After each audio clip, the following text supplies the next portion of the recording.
Happy Christmas Eve, everyone. Good evening. Welcome to LifeHouse Christmas Eve service. I'm Pastor Loren, and I'm on videotape right now because the story I'm going to share, I want to preserve it for the years to come. We share it each year at Christmas time, and its truth is very compelling, and I want generations that are yet not here, but are coming, I want them to have this story too. And so if we put it on video, they can bring it out in future years and play it again and rejoice in the truth of the message of Christmas.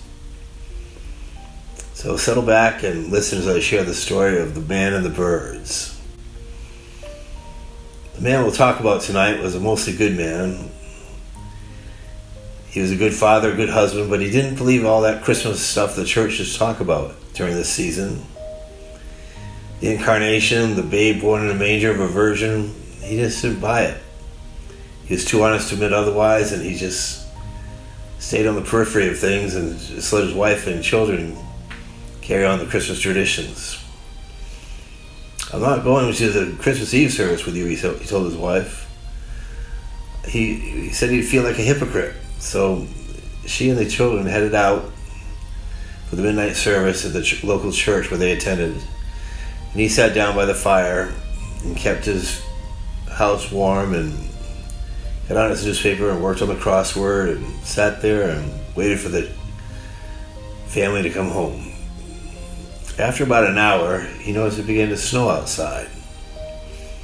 Snow was falling pretty quickly and gathering up on the grass and collecting on the lawn.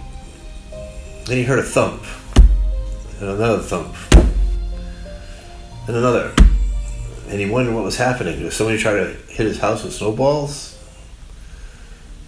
Was it a car stuck in the snow outside? He went to the window and looked out of his large picture window in the living room, and he saw a flock of birds that had been caught by the storm and were fluttering around helplessly trying to find some shelter. Well, he couldn't let the poor creatures freeze, so he thought he had to get them into a shelter. But where? Then he saw the barn where his daughter kept her pony. He thought if I could just get them into the barn, they'll be all right. So he tried to shoo them toward the barn, but the more he shooed them, they just fluttered around and acted scared. He thought if I get some breadcrumbs, I'll make a trail to the barn. And he went into the kitchen, got some bread and crumpled it up, scattered it on the snow, but the birds just seemed confused by that. They weren't looking to eat, they were looking to get out of the storm. He tried running around and scaring them toward the barn. He put a light on in the barn and thought they'll go to the light, but they didn't go to the light. And he was utterly frustrated. He wanted to save the creatures, but it seemed impossible. He wondered what to do. Then he thought for a minute, and he thought, if I could just be a bird, just for a minute, and walk among them, then I could show them the way to the safe, warm barn. But I'd have to be one of them.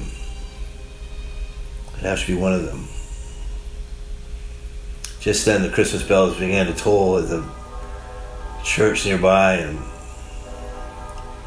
the Mass was ending, and you heard this beautiful sound of a Adeste Fidelis, "O come all ye faithful," ringing in the church bells, pealing out the glad tidings that Christmas means that we are not alone, that we are loved, and we are thought of by heaven, and we are saved by his dying grace. And he had it hit him all at once what the true meaning of Christmas really was. And he sank to his knees in the snow.